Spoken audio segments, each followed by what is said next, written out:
6. 그가 기대했던 대로 일은 그렇게 쉽지가 않았다. 태호는 매달의 송금액에다 고갱의 캔버스 한 개에 대한 대가로서 50프랑을 보태어 보내겠다고 쾌히 응했지만 태호가 낼 수도 고갱이 낼 수도 없는 철도 요금 문제가 있었다. 고갱은 몸이 너무 아파 움직일 수 없었고 빚이 너무 많아 퐁타베인에서 빠져나올 수 없었고 가슴이 너무 아파 어떤 계획도 열의를 가지고 시작할 수 없었다. 아를과 파리와 퐁타벤 간의 편지들이 줄기차게 오고 갔다. 빈센트는 이제 자신의 노란 집을 몹시도 사랑하게 되었다. 그는 테오가 보내준 돈으로 자신이 쓸 테이블과 서랍장을 샀다. 연말경에는 그는 테오에게 썼다. 난 다른 사람이 되어 있을 것이다. 그러나 그때 가서 내가 이곳을 떠날 거라고 생각하지는 말아라. 결코 떠나지 않는다. 난 내 남은 생애를 아르레스 보낼 작정이다. 난 남프랑스 화가가 될 생각이야. 그리고 너가 아르레 별장을 가지고 있다는 사실을 생각해 보렴. 난 너가 언제든 이곳으로 와서 휴가를 보낼 수 있도록 이 집 전체를 가지런히 정돈하려고 열심히 일한다. 그는 간신히 목숨을 이어갈 만한 필수품에 최저액의 돈을 썼고 그 나머지는 몽땅 집 자체에 쳐넣었다. 날마다 그는 자기 자신과 집 가운데서 한쪽을 선택해야만 했다. 저녁에 먹을 고기를 살 것인가? 마졸리카 도자기를 살 것인가? 새 구두를 사 신을 것인가? 고갱의 침대를 덮을 초록색 이불을 살 것인가? 새로 그린 그림을 위해 소나무로 만든 액자를 살 것인가? 앉는 부분이 골풀로 만들어진 의자들을 살 것인가? 언제나 집이 우선이었다. 그가 지금 일하고 있는 것은 미래의 안정된 생활을 얻기 위한 것이었으므로 노란 집은 그에게 어떤 평온함을 주었다.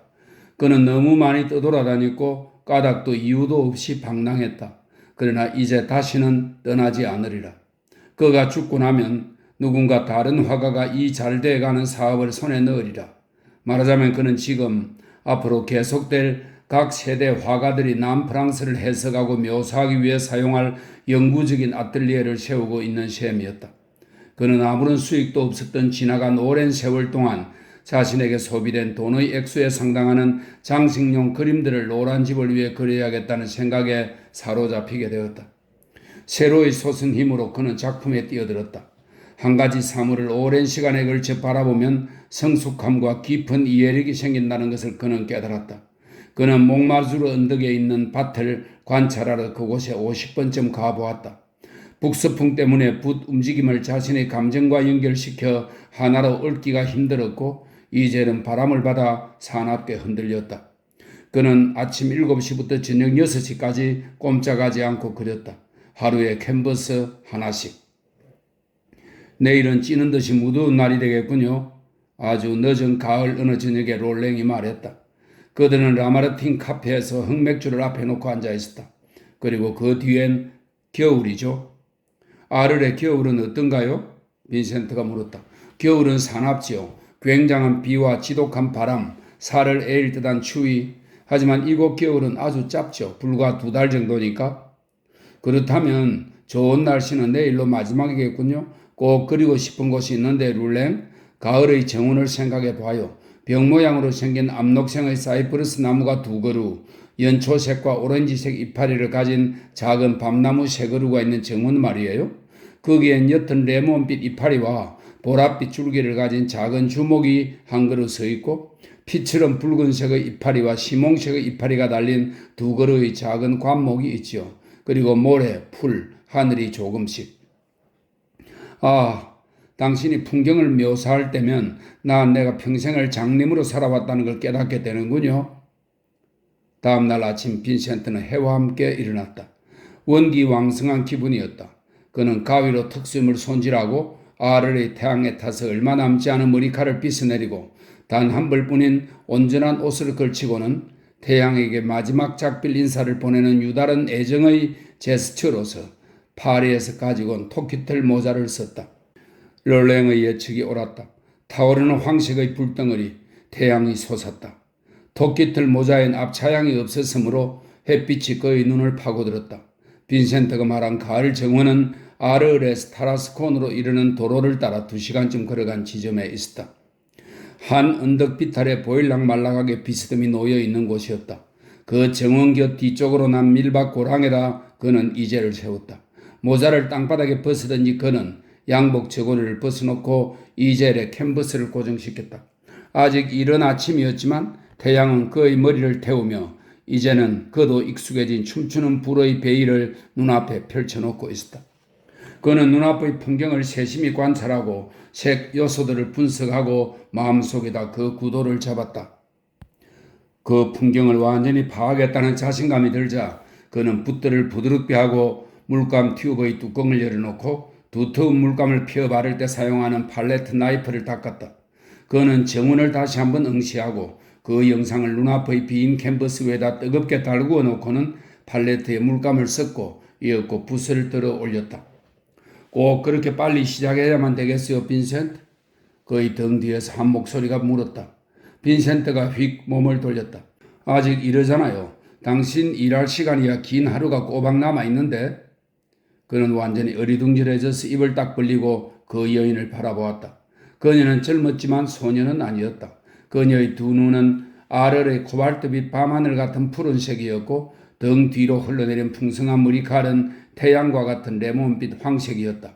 그녀의 얼굴 생김은 케이의 그것보다 한층 더 섬세했지만 거기엔 남국의 무르익은 달콤함이 있었고 웃고 있는 입술 사이로 보이는 치아는 마치 붉은 포도나무 사이로 보이는 협죽도처럼 보였다.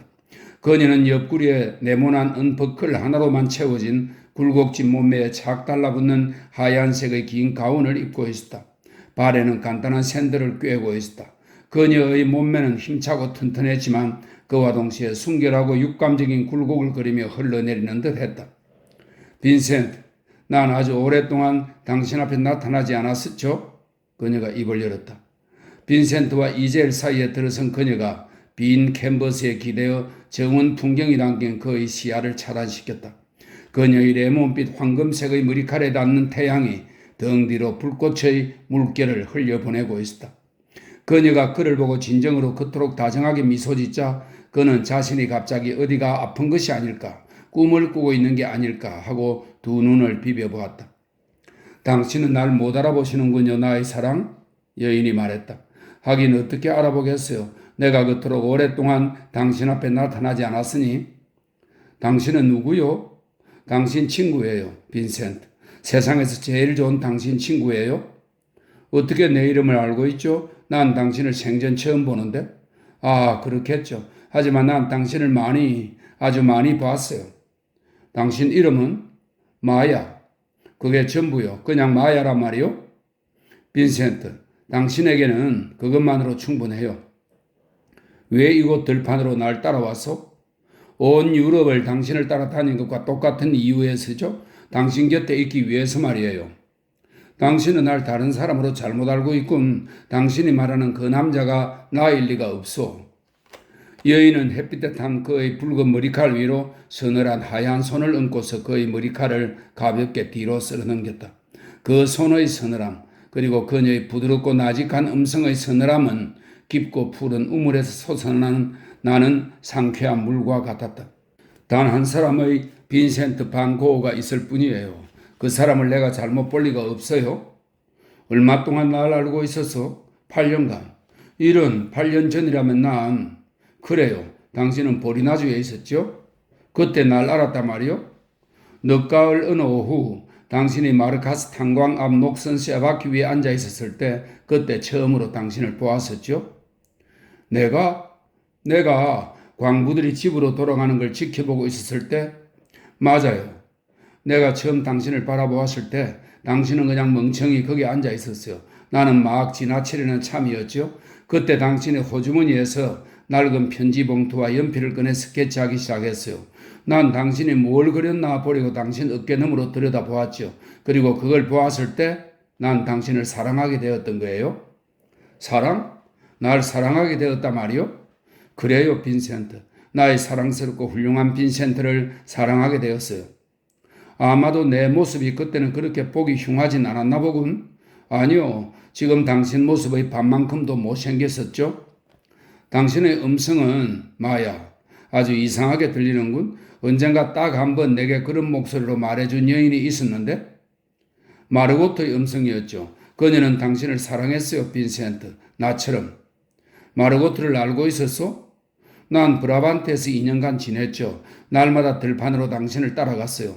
당신이 부엌 뒤의 가축사에서 그림 그리는 것도 지켜보고요. 그리고 마르고트가 당신을 사랑하는 까닭에 난 즐거웠어요. 그럼 그때 당신은 더 이상 날 사랑하지 않았겠군? 그녀는 서늘한 손가락 끝으로 그의 두 눈을 쓰다듬었다. 아니요. 당신을 사랑했어요. 당신을 처음 보았던 바로 그날부터 당신을 향한 내 사랑은 절대 그치지 않았어요. 그럼 마르고트를 질투하지 않았소? 여인이 미소를 띄었다. 그녀의 얼굴 위로 무한한 서글픔과 연민이 얼핏 스쳐갔다. 빈센트는 멘데스 다 코스타 스승을 떠올렸다. 그래요. 마르고트를 질투하지 않았어요. 그녀의 사랑이 당신에겐 도움이 되었지요. 하지만 당신이 케이를 사랑한 건 마음에 들지 않았어요. 그게 당신에게 해를 끼쳤으니까요. 내가 우르술라를 사랑했던 때를 알고 있어. 그건 내가 당신을 알기 전의 일이죠. 그때도 당신은 내가 마음에 들지 않았을 거예요. 그래요. 난 바보였지. 마지막에 현명해지기 위해서 처음엔 바보가 되어야만 할 때가 들어있는 법이죠. 그런데 우리 두 사람 다 브라반트에 있었을 때 날 사랑했다면 왜 내게 나타나지 않았어? 빈센트, 그때 당신에겐 나를 받아들일 준비가 되어 있지 않았어요. 그럼 지금은 준비가 되어 있단 말이요? 그래요. 아직도 날 사랑하고 있어? 지금도, 오늘 이 순간에도? 지금도, 오늘 이 순간에도, 그리고 영원토록.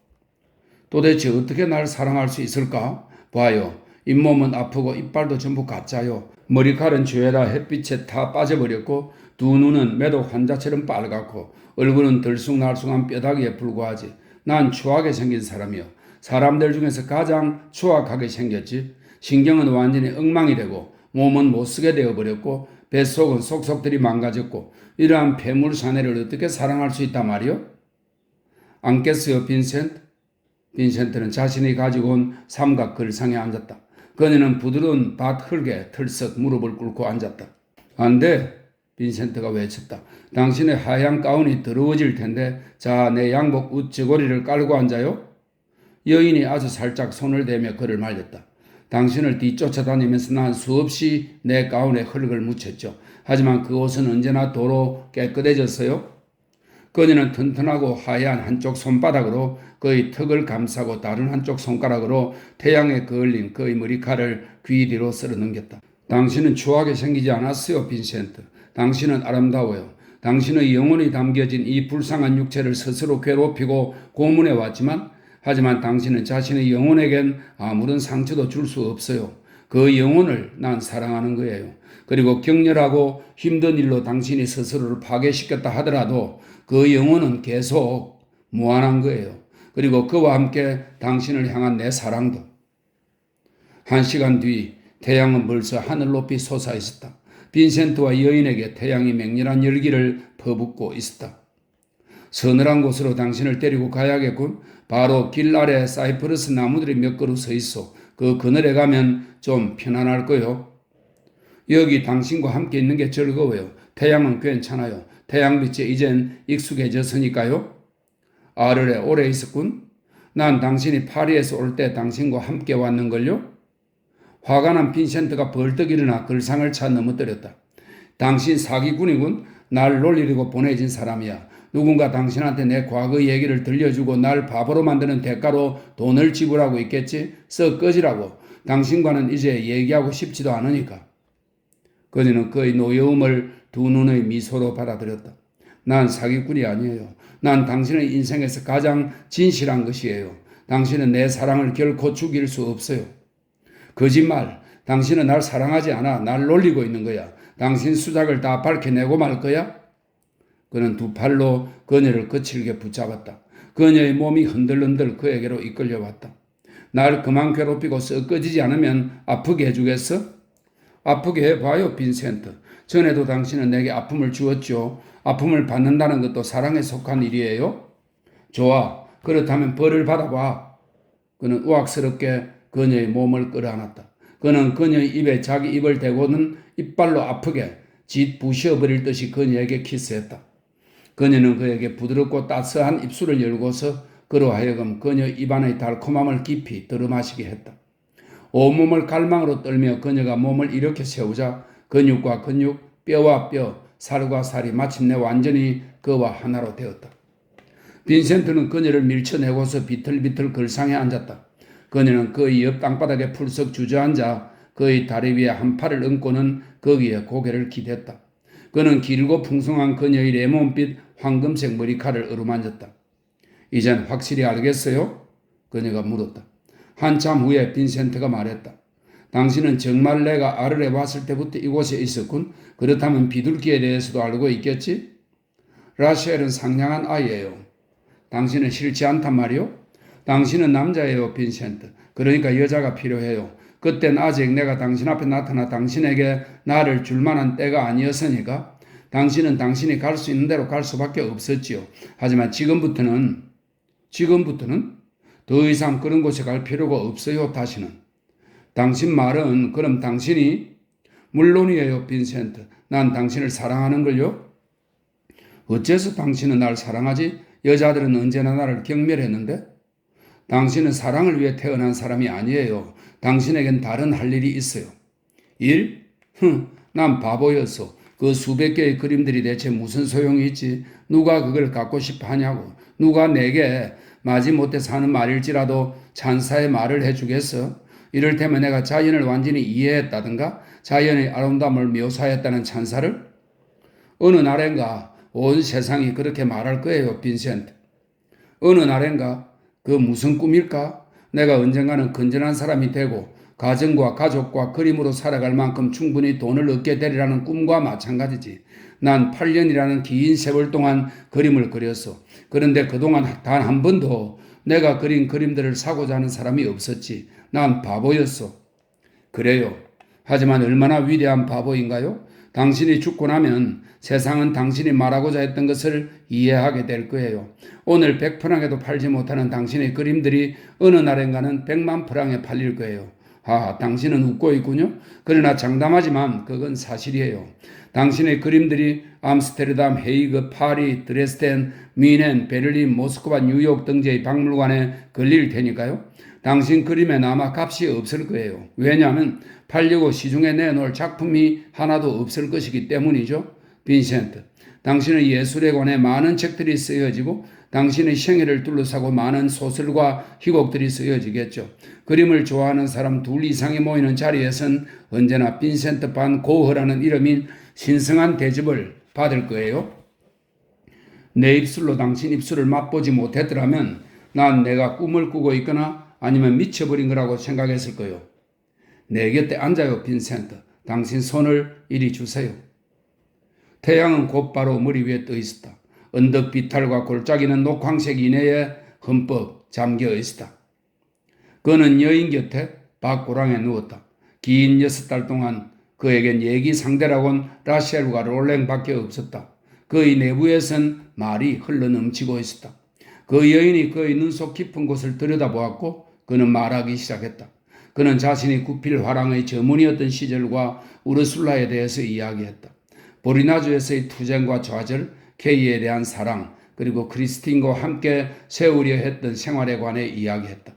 그는 자신이 회화에 어떤 기대를 가지고 있으며 자신이 여태껏 어떤 이름들로 불리어져 왔으며 어떤 타격들을 받았는가 털어놓았고 어째서 자신의 그림이 그친 것이기를 바라고 자신의 작품이 미완성된 것이기를 자신의 색채가 폭발적인 것이기를 바라는가. 또한 자신이 회화와 화가들을 위해 이루어 놓고 싶은 것들 그리고 극도의 피로와 병으로 자신의 육체가 망가진 경위를 그녀에게 들려주었다. 이야기하는 시간이 길어질수록 그의 흥분도 더욱 고조되었다. 물감이 튜브에서 물감 쏟아지듯 그의 입에서 말들이 흘러나왔다. 그의 온몸이 갑자기 한꺼번에 움직이기 시작했다. 그는 손짓, 팔짓, 어깨짓까지 섞어 이야기하고 온몸을 격렬하게 뒤틀면서 그녀 앞에서 오락가락 걸어다녔다. 그의 맥박이 빨라지고 피가 솟구치고 있었다. 타오르는 태양이 그를 열병과도 같은 힘을 가진 격정 속으로 몰아넣었다. 여인은 가만히 귀를 기울이면서 단 한마디도 놓치지 않았다. 그녀의 두 눈을 보고서 그는 그녀가 이해했다는 것을 알았다. 그녀는 그가 말하지 않을 수 없었던 그 모든 말들을 다 빨아들이면서도 더 많이 듣고 이해하고 그리고 그가 가슴속에 품고 있을 수 없어 쏟아버리야만 하는 모든 것을 받아들이고자 열성스레 준비 태세를 갖추고 있었다. 그가 돌연 말을 뚝 거쳤다. 그는 흥분으로 온몸을 떨었다. 두 눈과 얼굴이 붉어졌고 사지가 떨렸다. 여인이 그를 자기 곁으로 끌어당겼다. 키스해줘요, 빈센트. 그녀가 말했다. 빈센트가 그녀의 입에 키스했다. 그녀의 입술은 이젠 차갑지 않았다. 그들은 비옥하고 바삭바삭한 흙 위에 나란히 누웠다. 여인이 그의 눈과 귀와 코끝과 윗입술에 키스했고 달콤하고 부드러운 혀로 그의 입안을 온통 적시고 손가락으로는 그의 목의 턱수염을 지나 어깨를 더듬어내려 겨드랑이에 민감한 말초신경을 쓰다듬었다. 그녀의 키스는 그가 여태껏 느껴본 적이 없는 몹시도 고통스러운 정욕을 그의 몸속에 일깨워 놓았다. 그의 몸 구석구석이 살만으로는 만족될 수 없는 무지근한 유욕의 욱신거림으로 들쑤셨다.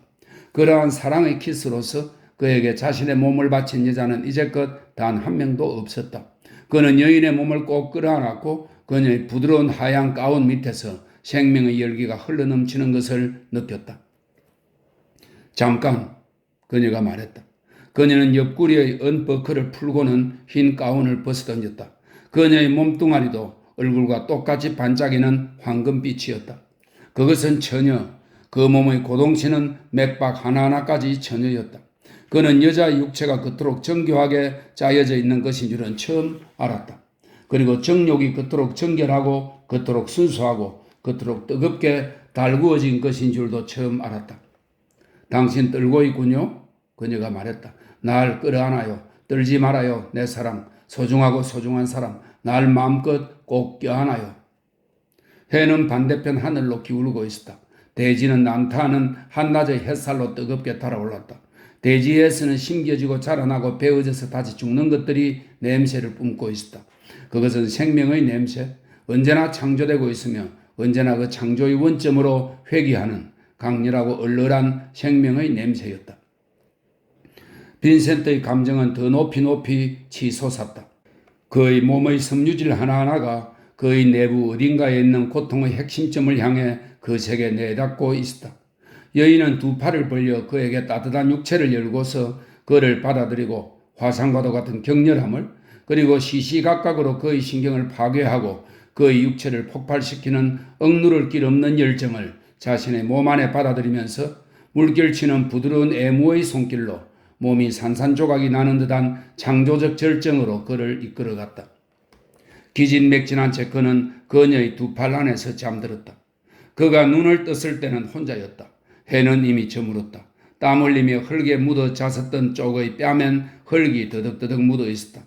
대지에는 차가운 기운이 감돌았고 땅속에 파묻혀 꿈틀거리는 벌레들 냄새가 났다. 그는 웃저고리를 입고 토끼털 모자를 썼다. 이젤을 등에 메고 캔버스를 팔에 낀 그는 어두운 도로를 따라 집으로 걸어왔다. 노란 집에 다다르자 그는 이젤과 캔버스를 침실의 매트리스 위에 던져 놓았다. 그는 커피를 마시러 밖으로 나갔다. 그는 표면이 돌로 덮인 차가운 테이블 위에 두 손으로 고개를 받친 채 그날 낮의 일을 회상했다. 마야, 그는 혼자 중얼거렸다. 마야, 그 이름을 전에 어디선가 들어보지 않았던가? 그건 도대체 무슨 일일까? 그는 두 번째 잔의 커피를 마셨다. 1시간 뒤 그는 라마르틴 광장을 건너 노란 집으로 돌아갔다. 차가운 바람이 일었다. 대기는 비의 냄새를 풍기고 있었다. 아까 들에서 돌아와 이젤을 던져 놓았을 때 그는 석유 램프도 켜놓지 않았다. 카페에서 돌아온 그는 이제 성냥을 켜고 테이블 위에 놓은 램프에 불을 붙였다. 노란 불꽃이 방 안을 밝혔다. 매트리스에 묻은 한 점의 물감 얼룩이 얼핏 그의 눈에 들어왔다. 깜짝 놀란 그는 그쪽으로 건너가 아침에 자신이 들고 나갔었던 그 캔버스를 집어 올렸다. 거기 웅장하게 타오르는 빛 속에 그의 눈에 들어온 것은 자신이 그린 가을 정원이었다.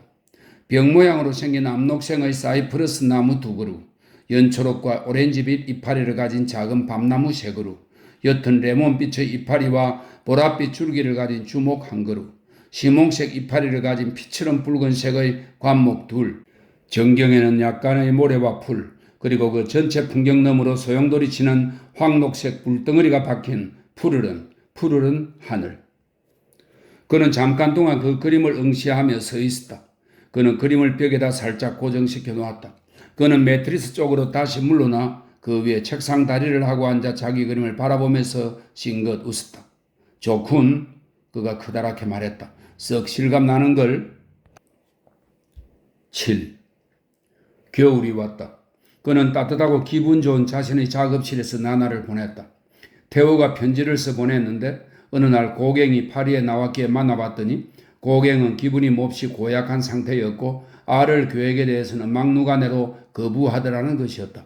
그러나 빈센트의 마음으로는 노란 집은 단순히 두 사람을 위한 집이 아니라 남프랑스의 모든 화가들을 위한 영구적인 아틀리에였다.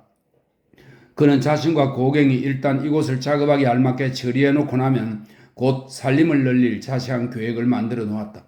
이곳에서 머물고 싶어하는 화가는 누구든 환영받으리라. 그 대접에 대한 보답으로 화가는 반드시 한 달에 한 작품씩 태호에게 보내야만 할 것이다. 인상파 화가들의 작품이 태호의 수중에 충분히 들어오면 그는 곧 구피를 화랑을 떠나 파리에서 독립된 화랑을 열게 될 것이었다.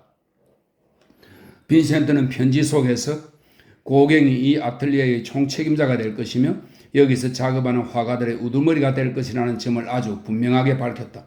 빈센트는 자신의 침실을 꾸미기 위해 될 수 있는 대로 1프랑이라도 아꼈다. 그는 벽에는 옅은 보랏빛을 칠했다. 바닥은 붉은 타일로 되어 있었다. 그는 아주 밝은 초록빛이 섞인 레몬 빛깔의 시트와 베개, 진홍색의 침대 덮개를 사고 나무 침대와 의자들을 신선한 버터 빛깔로 칠했다. 화장대는 오렌지 색깔로, 세면대는 푸른 색깔로, 문은 라일락 색깔로 칠했다. 수많은 그림들을 벽에 걸고 덧창을 떼내버렸다. 그리고는 자신의 방이 얼마나 안정되어 있는가 태호에게 보여주려고 그 전체 풍경을 그림으로 옮겼다. 그는 그것을 일본 판화처럼 홀가분하고 일매진 옅은 색으로 그렸다. 그러나 고갱의 방은 또 다른 문제였다. 빈센트는 이 아틀리에의 우두머리를 위해 그렇게 싼 가구를 사고 싶지 않았다.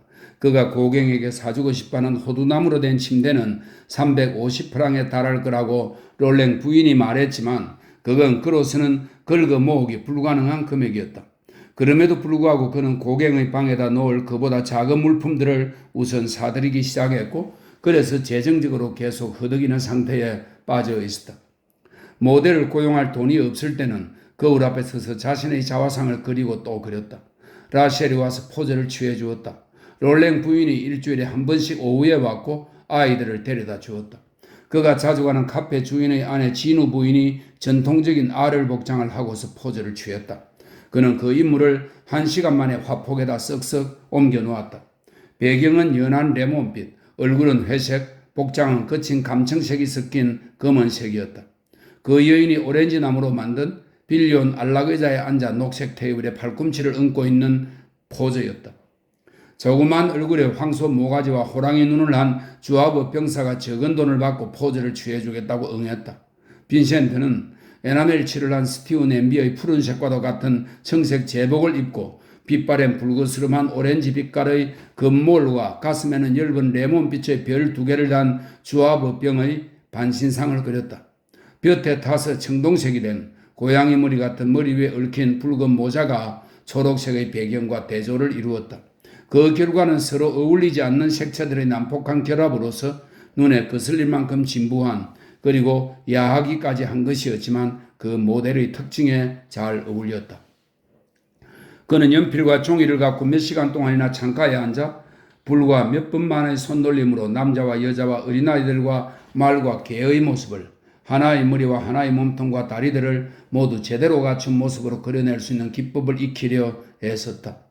그는 자신이 여름 동안 그린 수많은 그림들을 모사했다. 1년 안에 한 점당 200프랑의 습작들을 50점 만들어낼 수 있게 된다면 그동안 당연한 권리나 가진 듯이 공짜로 먹고 마시면서 살아온 게 그리 부정한 것만은 아닐 거라는 생각에 쓰였다. 그 겨울 동안 그는 무척 많은 것을 배웠다. 살은 감청색으로 칠하지 말아야 한다는 것. 왜냐하면 그럴 경우엔 살이 목길처럼 보이니까. 자신의 색채가 당연히 그래야 하는 것만큼 단단하지는 못하다는 것. 남프랑스를 그리는 데 있어서 가장 중요한 것은 붉은색과 초록색의, 오렌지색과 푸른색의, 황록색과 보라색의 대비라는 것. 음악이 위안을 주듯 자신은 그림 속에서 뭔가 위안이 되는 말을 하고 싶다는 것. 남녀 인간들을 그릴 때에 후광으로 상징되고 하던 뭔가 신성한 것을 자신의 실제적인 색채의 광의와 떨림으로써 그 인물들에 부여하고 싶다는 것. 그리고 마지막으로 가난의 재능이 있는 사람에겐 가난은 영원하다는 것. 반 고흐 삼촌들 중의 하나가 죽을 때에 테오에게 유산을 남겨주었다. 빈센트가 고갱과 함께 있고 싶어 안달한다는 것을 잘 알고 있는 테오는 그 돈의 반을 고갱의 침실을 꾸미는 데 쓰기로 작정하고 그걸 아르의 빈센트에게로 보냈다. 빈센트는 뛸 듯이 기뻤다. 그는 노란 집을 장식할 계획을 짜기 시작했다. 그는 푸른색과 황색의 심포니인 아르의 찬란한 해바라기들을 담은 12개의 판넬화를 만들고 싶었다. 철도 요금 무료의 뉴스조차 고갱을 흥분시키지 못한 것 같았다. 빈센트로서는 잘 알 수 없는 무슨 이유에서인지 고갱은 퐁투벤에서 빈둥거리는 쪽을 더 좋아했다. 빈센트는 이제 이 노란 집의 우두머리가 도착할 때를 대비하여 장식을 끝내고 아뜰리에를 준비해 놓기 위해 몹시도 열심이었다. 봄이 왔다. 노란 집 뒷뜰에 늘어선 작은 협죽도들이 움직이지 못할 정도로 수많은 꽃들 미친 듯이 요란스럽게 피기 시작하고 있었다. 협죽도 나무에는 가피연한 꽃들뿐 아니라 이미 시든 꽃들도 잔뜩 얹혀 있었다. 그 푸른 이파리들은 지칠 줄 모르는 모습으로 힘차게 솟아나며 끊임없이 새로워지고 있었다. 다시금 등에 이제를 맨 빈센트는 12개의 판넬화를 위해 전원 가운데로 해바라기들을 찾아 나섰다. 일구어진 들판의 흙은 남학신처럼 부드러운 빛깔이었고 물망초 빛깔의 푸른 하늘엔 흰 구름이 점점이 떠 있었다. 어떤 해바라기는 줄기에 붙어있는 채로 동틀 무렵 한순간에 그렸고 어떤 것들은 집으로 꺾어가지고 와 녹색 꽃병에 꽂아놓고 그렸다. 그는 집 바깥쪽을 선명한 노란색으로 칠했고 라마르틴 광장에 사는 사람들은 그걸 보고 무척 즐거워했다. 집을 장식하는 일이 끝났을 때 여름이 왔다. 그와 더불어 끓어오르는 태양, 휘몰아치는 북서풍, 대기 중에서 점점 커져가는 흥분, 언덕에 꼭 달라붙어 있는 도로의 도시와 교회가 띄고 있는 고통과 괴로움과 시달림의 모습도 다시 찾아왔다. 그리고 폴 고갱이 왔다. 그는 새벽 늦게 아르에 도착하여 밤 새도록 열려있는 한 작은 카페에서 해가 뜨기를 기다리고 있었다. 카페 주인이 그를 바라보더니 외쳤다. 당신이 그 친구군요. 알아볼 수 있겠는걸요? 도대체 무슨 얘기를 하고 있는 거요? 반 고흐 씨가 당신이 보내온 초상화를 내게 보여주었지요. 그 초상화가 당신과 꼭 닮았거든요. 고갱은 빈센트를 깨우러 갔다. 떠들썩하고 다정한 재회였다. 빈센트는 고갱에게 집 구경을 시키고 그가 여행 가방을 푸는 것을 도와주면서 파리 소식을 캐 물었다. 그들은 몇 시간 동안 활기차게 얘기를 주고받았다. 오늘 일을 시작할 계획이요, 고갱? 자네 내가 카를로스 뒤랑인 줄 아나? 기차에서 내리자마자 당장 팔레트를 집어들고서 자네에게 햇빛의 효과를 만들어 보일 수 있으리라고 생각하나? 난 그저 물어봤을 따름인데? 그렇다면 그따위 어리석은 질문일랑 하지 말라고. 그럼 나도 오늘은 쉬어야겠군. 자, 갑시다. 내가 이 도시를 구경시켜 줄 테니까. 고갱을 이끌고 언덕을 오르기 시작한 그는 햇빛에 탄 드라메리 광장을 지나 도시의 뒤편인 시장 도로를 따라 걸었다.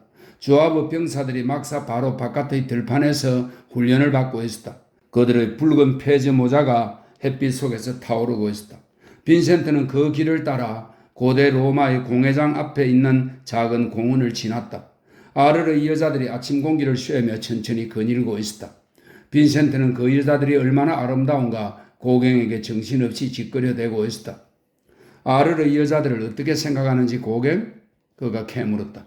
난 저런 여자들한테는 조금도 열을 낼 수 없는 걸. 모양 말고 저 살의 빛깔을 보라니까. 햇빛에 저 여자들의 피부 빛깔이 어떻게 되었는지 보란 말이오. 사창가는 어떤가 빈센트? 조합의 병사들을 상대로 하는 5프랑짜리 밖에 없소. 그들은 살림 정돈을 하기 위해 노란 집으로 되돌아갔다. 부엌벽에다 상자를 못 박아놓고서 담뱃값 얼마, 임시비 얼마에 집세까지 포함하여 그들이 갖고 있는 돈의 절반을 그 상자 안에다 넣어놓았다. 상자 위에다가는 돈을 가져갈 때마다 1프랑이라도 꼬박꼬박 적어놓도록 종이 조각과 연필을 올려놓았다. 또 다른 한 상자 안에다가는 나머지 돈을 4등분하여 놓았는데 그 하나하나가 일주일간의 음식값이었다. 당신은 요리를 잘하지 않소 고갱? 썩 잘하지. 난 전에 선원이었거든. 그럼 앞으로는 당신이 요리를 하지. 하지만 오늘 저녁은 당신을 대접하기 위해 내가 수프를 만들겠소. 그날 밤 빈센트가 수프를 만들어내 왔을 때 고갱은 먹을 수가 없었다. 어떻게 엉망진창으로 뒤섞어 놓은 건지 알 수가 없군. 자네 그림 속에다 빛깔을 뒤섞어 놓았단 말이야? 내 그림의 색채가 어떻단 말이오? 자네는 아직도 신인상주의 속에 빠져 버둥거리고 있어. 자네는 현재의 그 기법을 버리는 게 나아. 자네의 본질과 어울리지도 않는다고. 빈센트는 자기 국그릇을 밀어붙였다. 한눈에 척 보고 그걸 알 수 있단 말이오. 응? 당신 정말 비평가군. 글쎄, 자네 자신이 보라고. 자네는 장님이 아니잖나. 예를 들면 저 격렬한 노란색을 보게. 저건 완전히 혼란 상태야. 빈센트는 벽에 걸려있는 그 해바라기 판넬화를 헐깃 올려다 보았다. 내 해바라기 그림을 보고 찾아낸 말이 고작 그것뿐이요? 아니지. 수많은 혹평거리를 찾아낼 수 있다네. 그중엔 조화의 문제가 있지. 그 조화가 단조롭고 불완전하거든? 그건 거짓말이야. 앉으라고 빈센트. 날 죽일 듯이 바라보지 말라니까. 난 자네보다 나이가 한참 많아. 그리고 더 원숙하고. 자네는 아직도 자네 자신의 나아갈 길을 모색하는 중이야. 잠자코 내 말만 들으라고? 그러면 나한테서 유익한 교훈을 얻게 될 테니까. 미안하군요, 폴. 난 정말 당신의 도움을 받고 싶은데. 그렇다면 우선 자네 머릿속에서 이 쓰레기들을 다 쓸어내버리는 게 좋을 거야. 자네는 하루 종일 메소니에와 몽티셀리에 관해서 정신없이 찌끄려댔잖아. 둘 다 아무런 가치도 없어. 자네가 그따위 그림들을 숭배하는 한 자네 자신은 단 한 점의 훌륭한 작품도 만들지 못할 거야. 몽티셀리는 위대한 화가였어. 그 시대의 어느 누구보다도 색채에 대해 많이 알고 있었는데 그는 술 주정뱅이 백치였어. 그랬다니까. 테이블을 사이에 두고 벌떡 일어난 빈센트가 고갱에게 눈을 부라렸다. 국그릇이 붉은 타일 바닥에 떨어져 깨졌다. 파다를 그렇게 부르지 말라고. 내가 내 형제만큼이나 사랑하는 사람을. 그 사람이 그런 술주정뱅이에다 정신나간 사람이라는 얘기는 전부 험담이요. 술주정뱅이라면 몽티셀리가 그런 그림들을 그릴 수 없었겠지? 6개의 기본색의 균형을 맞추는 정신적 노고, 순전한 긴장과 계산에다 단 30분 안에 생각해야 할 게 수백 가지가 있는데 그러자면 건강한 정신이 반드시 필요할 테니까 말이요. 또한 맑은 정신이. 파다에 대해서 그런 험담을 계속한다면 당신은 그런 험담을 맨 처음 입에 올린 짐승 같은 여자와 똑같이 악랄한 인간이요. 짜라라짜 뾰족한 네모자. 빈센트는 얼굴에 찬물을 뒤집어 쓴 듯 움찔했다. 팽팽한 감정과 말이 목구멍까지 치밀었다. 그는 자신의 분노를 표현하려 했지만 할 수가 없었다. 그는 자신의 침실로 걸어가 문을 뒤로 꽝 닫았다.